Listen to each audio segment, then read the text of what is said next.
المظلومين المضطهدين. لعن الله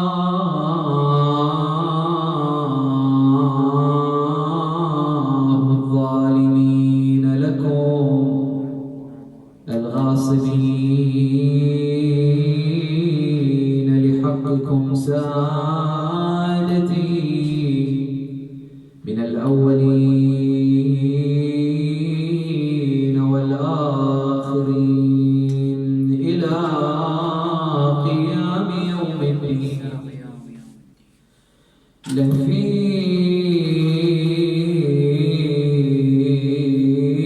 لأخت الرضا فخطبها خطب تخر له الجبال الراسيات. لبست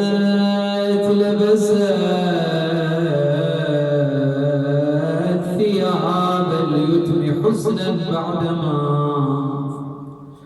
فقدت أباها في سجود طاغية. أخذوا الرضا من قلبها لا بالرضا. أخذوا الرضا من قلبها لا بالرضا. فقضت بغصتها عليه ناعية. سمعت بموت شقيقها فتقطعت ألما وفارقت الحياة الفانية. ما حال من نظرت أخاها عافرا. المعصومة سمعت برحيل أخيها وما تحملت. شلون حال زينب لما رأت الحسين على أرض كربلاء؟ الضربة على الضربة والطعنة على الطعنة. كلما رفع جانبا من الحسين تهاوى الجانب الآخر. يقول ما حال من نظرت أخاها عافرا فوق الثرى تعدو عليه العادية. إن أعولت شتمت وإن هي عاتبت ردوا عليها بالسياط القاسية. فاطمة المعصومة ماتت والرضا ما شافته. شلون من شافت أخوها بسيف حزة ورقبته. فاطمة سمعت بأخوها ميت ومات الصبور من بعد عمره يا ويلي ما بقى عليها عمر. شلون من شافت بين امها على صدر الشموع يفري وداجه ومهجته من العطش متفتت. فاطمة صارت عليلة يوم فارقها الرضا والعمر منها انقضى وما شافت بسم قضى. وشلون من شافت أخوها الخيل صدرت رفضا من بعد ما شافت يا ويلي فوق خطيها متى إنا لله وإنا إليه راجعون. وأفوض أمري إلى الله إن الله بصير بالعباد. يقول أهل البيت عليهم السلام كما جاء في زيارة فاطمة المعصومة عليها السلام: يا فاطمة اشفعي لي في الجنة فإن لك عند الله شأنا من الشأن. صدق أهل البيت عليهم السلام. طيبوا قلوبكم ثلاثا بذكر محمد وآل محمد. اللهم صل على محمد وآل محمد. اللهم صل على محمد وآل محمد. اللهم صل على محمد وآل محمد. حديثنا في هذه الليلة تحت عنوان مناقب وفضائل السيدة فاطمة المعصومة عليها السلام. وقبل الشروع في ذلك نتطرق إلى مسألة شرعية في كتاب الأمر بالمعروف والنهي عن المنكر. كما تعرفون أيها الأحبة أن للأمر بالمعروف والنهي عن المنكر عدة مراتب، وعادة ما يأتي في الرسائل العملية للفقهاء 3 مراتب. المرتبة الأولى هي مرتبة الإعراض. واحد سوى منكر، أنت تحاول تبين له إنه مو عاجبك الوضع، شو تسوي؟ تعرض عنه أو ما تتحدث وياه، بحيث أن هذا الأمر يدل على انزجارك القلبي. يعني تريد توصل له رسالة إن أنت مو قابل قلبيا بمثلا ترك الصلاة أو بشرب الخمر. هذه المرتبة الأولى من مراتب الأمر بالمعروف والنهي عن المنكر. المرتبة الثانية مرتبة مهمة، وهي الأمر بالمعروف والنهي عن المنكر باللسان والقول. شفت إن الشخص ما يأثر فيه إنك تنزجر عنه، تبتعد عنه. هنا تأمره بالمعروف أو تنهاه عن المنكر بلسانك وقولك. تقول لي يا فلان هذا الصلاة اللي تركتها هذا مو شيء صحيح، لابد ترجع إلى الصلاة، لأن الصلاة إن قبلت قبل ما سواها، وإن ردت رد ما سواها. يا فلان لماذا تشرب الخمر؟ فإن الخمر يغطي العقل، والله سبحانه وتعالى قد جعل الإنسان متميزا بعقله وفكره، فلماذا تجعل نفسك مثل بقية البهائم مثلا؟ هنا أنت تنهاه بقولك ولسانك. هذه المرتبة الثانية. المرتبة الثالثة الأمر بالمعروف والنهي عن المنكر باليد، بأن مثلا يحبس الشخص، واحد يترك المعروف ويفعل المنكر فيحبس في مكان معين عشان يتعدل، عشان يصير زين، أو يسووا له مثل ما نعبر احنا فركة إذن زين، بحيث انه يصير شخصية زينة متوازنة، ما يترك المعروف ما يفعل المنكر. هذه 3 مراتب من مراتب الأمر بالمعروف والنهي عن المنكر، وكل واحدة من هذه الدرجات لها مراتب، طبعا لها درجات ومراحل عديدة. الإنسان إذا أراد أن يأمر بالمعروف وينهى عن المنكر يبتدئ بالأخف ثم الأشد. إذا ما فعل وياه لا المرحلة الأولى الإعراض عنه بما يدل على الانزجار القلبي، ولا فادت إياه المرحلة الثانية يعني باللسان والقول، هنا ينتقل للمرحلة الثالثة وهي مرحلة اليد بالضرب والحبس وفرك الإذن وما شابه ذلك. إلا أنه يقول العلماء أن الانتقال إلى هذه المرحلة الثالثة بحاجة إلى الحاكم الشرعي. يعني لابد تروح إلى الحاكم الشرعي المرجع الفقيه الجامع لشرائط الفتوى، تقول له أريد أخذ إذن منك في أن أفعل هذا الأمر. إذا أذن كان بها، إذا لم يأذن يقول خلاص لم يأذن. إذن الانتقال إلى المرحلة الثالثة وهي الأمر بالمعروف والنهي عن المنكر باليد بحاجة إلى إذن من الحاكم الشرعي. هذا تمام الكلام في مراتب الأمر بالمعروف والنهي عن المنكر. نجي إلى بحثنا لهذه الليلة بعد الصلاة على محمد وآل محمد. اللهم صل على محمد وآل محمد. بحثنا في هذه الليلة عن فضائل ومناقب السيدة فاطمة المعصومة عليها السلام. السيدة المعصومة لها عدة مناقب وفضائل، ولكن نحن نريد الفضائل والمناقب التي جاءت على لسان المعصوم عليه السلام.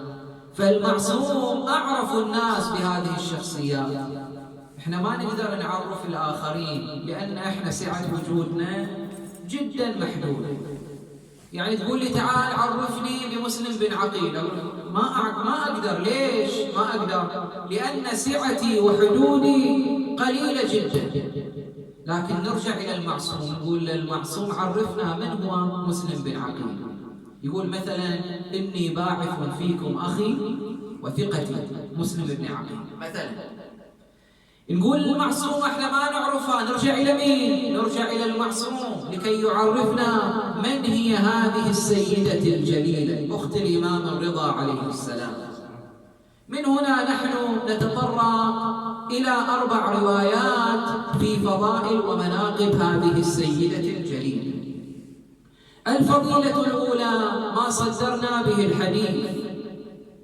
يقول أهل البيت عليهم السلام كما في زيارة المعصومة: يا فاطمة اشفعي لي في الجنة فإن لك عند الله شأنا من الشأن. إلش مرتبة عالية جدا. لكن التفت، الرواية تقول أو الزيارة تقول يا فاطمة اشفعي لي في الجنة. احتمال أن المقصود اشفعي لي في دخول الجنة، إني أدخل إلى الجنة. احتمال آخر لا، اشفعي لي في الجنة يعني بمجرد زيارتك إلى المعصومة أنت في جنة، إنما تطلب الشفاعة في الانتقال من درجة إلى درجة أخرى. فإنه كما للنار دركات فإن للجنة درجات. ولذلك شوفوا الزيارة واضحة وصريحة: يا فاطمة اشفعي لي في الجنة، مو اشفعي لي في دخول الجنة، اشفعي لي في الجنة. يعني أنت بزيارتك للمعصومة بشرطها وشروطها قد ضمنت لك الجنة، إنما أنت بحاجة إلى شفاعة السيدة المعصومة لكي تنتقل من درجة إلى درجة أخرى. هذا فيما يتعلق بهذه الرواية الأولى: يا فاطمة اشفعي لي في الجنة.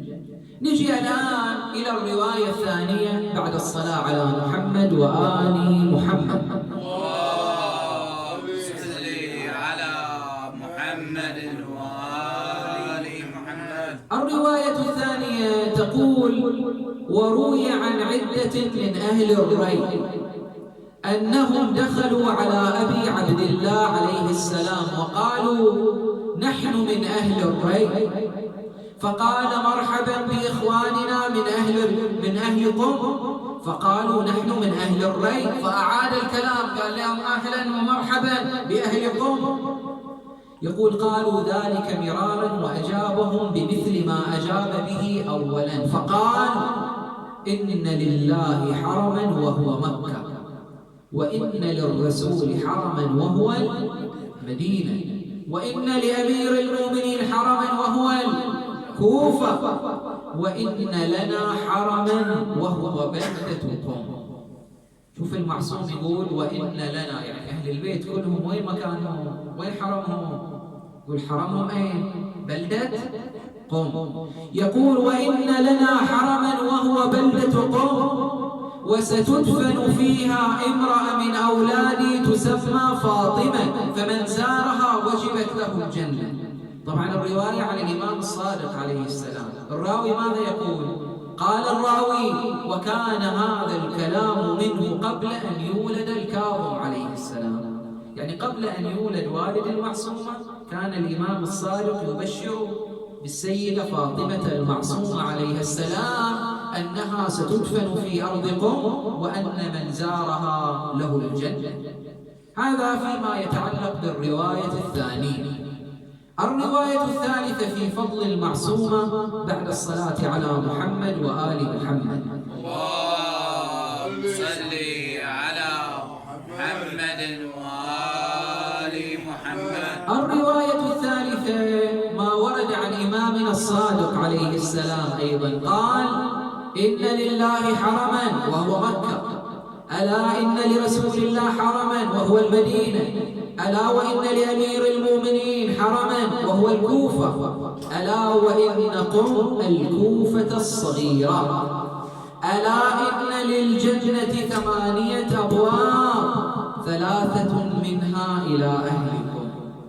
شوف عظيمة طبعا المنطقة حتى عبر عنها بأنها عش آل محمد. صل على محمد وآل محمد. ألا إن للجنة 8 أبواب 3 منها إلى قوم تقبض فيها امرأة من ولدي اسمها فاطمة بنت موسى، وتدخل بشفاعتها شيعتي الجنة بأجمعهم. تقول الرواية مو بس اللي يزور المعصومة إلى الجنة، لا، كل الشيعة يدخلون الجنة بشفاعتها. ولذلك يقول الإمام الصادق: وتدخل بشفاعتها شيعتي الجنة بأجمعهم. هذا فيما يتعلق بالرواية الثالثة. الرواية الرابعة في فضلها ومناقبها، وبها نختم بعد الصلاة على محمد وآل محمد. اللهم صل على محمد وآل محمد. الرواية الرابعة ما جاء في كتاب بحار الأنوار للعلامة المجلسي رضوان الله تعالى عليه. تقول الرواية كما ينقلها في بعض كتب الزيارات: حدث علي بن إبراهيم صاحب التفسير المعروف بتفسير القمي عن أبيه إبراهيم بن هاشم الثقة المعروف عن سعد عن علي بن موسى الرضا عليهما السلام قال: يا سعد، عندكم لنا قبر. قلت له: جعلت فداك. التفت للرواية، الرواية عن من؟ عن الإمام الرضا عليه السلام. يقول: يا سعد، عندكم لنا قبر. قلت له: جعلت فداك، قبر فاطمة بنت موسى عليهما السلام؟ قال: نعم، من زارها عارفا بحقها فله الجنة. هذه الرواية كما هو واضح منها أنها تدل على أن السيدة المعصومة عليها السلام قد رحلت قبل أخيها الإمام الرضا عليه السلام. هنالك خلاف بين العلماء، هل أن المعصومة رحلت قبل أخيها الرضا أو أنها رحلت بعد أخيها الرضا؟ الرأي المشهور بين العلماء وعلى أعودة المنبر أن السيدة المعصومة عليها السلام رحلت بعد أخيها الرضا عليه السلام، سمعت برحيل شقيقها ثم ماتت حزنا وكمدا على رحيله، هذا المعروف. لكن هنالك رأي آخر يذهب إليه بعض العلماء، يقول لا، المعصومة رحلت قبل أخيها الإمام الرضا عليه السلام. ما هو دليله؟ يقول أحد أدلته هذه الرواية، حيث أن الإمام الرضا عليه السلام يقول إلى سعد: يا سعد، عندكم لنا قبر، ثم قال: نعم، هو قبر فاطمة بنت موسى، من زارها فله الجنة. إذن هنالك اختلاف بين العلماء، هل المعصومة رحلت قبل الرضا أو أنها رحلت بعد الرضا. المشهور كما قلنا بين العلماء أنها رحلت بعد أخيها الإمام الرضا عليه السلام، حيث سمعت برحيله فلم تتحمل أن تبقى بعده. هذه السيدة لاقت المصائب والمآسي في حياتها. من صغر سنها أخذوا عنها أبيها الإمام الكاظم عليه السلام، فنقلوه من سجن إلى آخر ومن طامورة إلى أخرى، وصارت كل هالمدة عند أخيها الإمام الرضا عليه السلام وتحت ولاية الرضا. لكن المدة ما طالت، إذ أن المأمون العباسي أمر بأن يشخص الإمام الرضا من مدينة جده إلى أرض خراسان. فبقيت هذه السيدة متشوقة لرؤية أخيها الإمام الرضا عليه السلام، إلى أن جاءها مكتوب من قبله، فقررت أن تذهب إلى خراسان. جهزوا القافلة، خرجوا بتلك القافلة مع إخوتها، إلا أن القافلة لم تصل، حيث أن بعض من بني العباس هجموا على تلك القافلة وقتلوا إخوتها أمام عينيها. شافت إخوتها مدرجين على تلك الأرض، ما تحملت المعصومة، بقت وحيدة فريدة مع بعض خدمتها، فسألت عن أرضكم، فقالوا لها أنها تبعد عدة فراسخ، فقالت إني أريد الذهاب إليها. قررت تروح إلى هذه البلدة الطيبة، ما إن وصل الخبر إلى بلدة قم حتى خرج جميع الناس في استقبالها. وخرج موسى بن خزرج كبير الأشعريين في استقبالها، وأخذ بزمام ناقتها. هذا الموقف يستثير الشعراء، يقول عجبا السيدة المعصومة الكل خرج إليها، لكن ما ندري حال سيدتنا زينب لما أخذوها من بلد إلى بلد، من بلد إلى بلد. زينب خرجت الناس في استقبالها، خرجت الناس لأخذ زمام ناقتها، كلا يقول الشاعر أن يسوقها زجر بضرب متون. رحمك الله يا شاعر، الله وصف لنا الحال. يقول إجاها موسى بن خزرج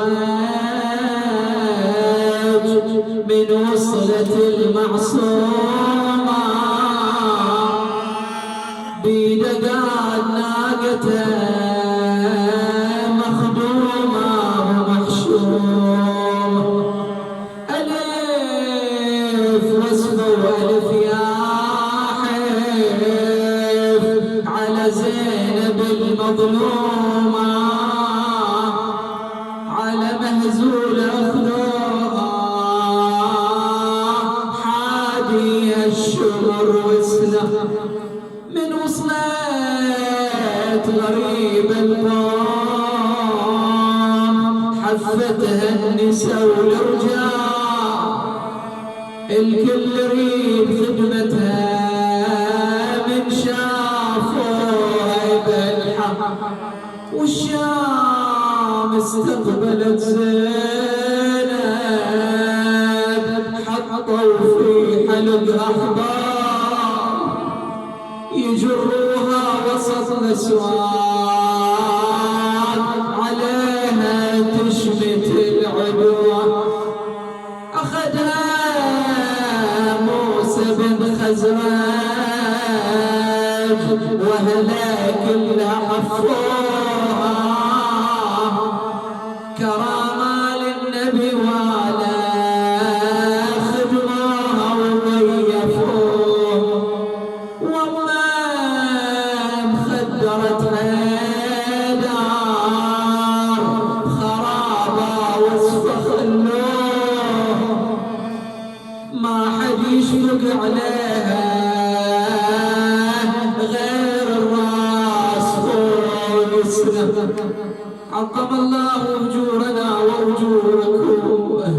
ظلت مولاتنا المعصومة عدة أيام إلى أن حانت منها الوفاة،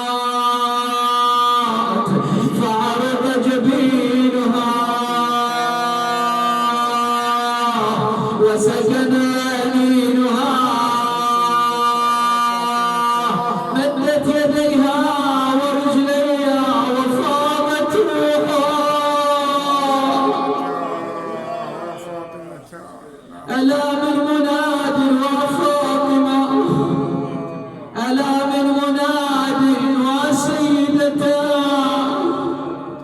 قام أهل القوم بتشييع هذه السيدة، شيعوها تشييعا مهيبا.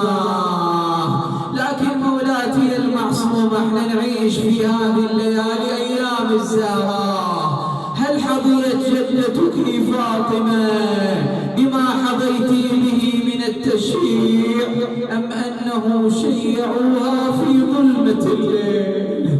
سبعا لشيعوا الزهراء. رحمك الله يا شاعر، يلا وصف لنا الحال.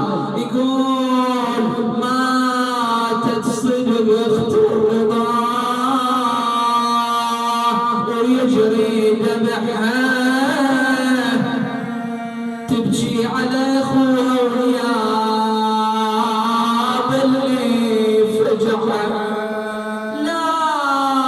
لكن ما سمعنا العدا كسروا ولعها، مثل الشهيدة فاطمة لاقتها فيه. المعصومة ماتت من عقاب ما شافت أكدار، لكنها ما هجموا عليها وهي بلغمة، ولا سمعنا عصرها ونبت بالصدور نسمع عدها جديد وخار على حر الوطيح. يلا بيت الدعاء واسألكم الدعاء. يقول صدق الجليل ماتت بوسط صبرها، لكن جسدها سالم وسالم صدرها، وما حد ضربها بصوت وما واحد سطرها، وما الزهرة اللطمتين شفنا سبيل. لفي لأخت الغريب فخطبها خطب تخر له الجبال الراسية. يا الله، اللهم صل على محمد وآل محمد. اللهم اقض حوائج سيدي ومولاي صاحب العصر والزمان، حوائج جميع المؤمنين والمؤمنات، لا سيما الحاضرين منهم والمؤسسين. اللهم فك أسرانا، سلم مسافرينا، ارحم موتانا، شافي مرضانا، غير سوى حالنا بحسن حالك يا كريم. تقبل منا هذا القليل بأحسن القبول. نهدي ثواب مجلسنا هذا إلى جميع المؤمنين والمؤمنات، لا سيما من نخصهم بالدعاء ومن لا وارث لهم ولا ذاكر يذكرهم، والفاتحة قبلها صلوات.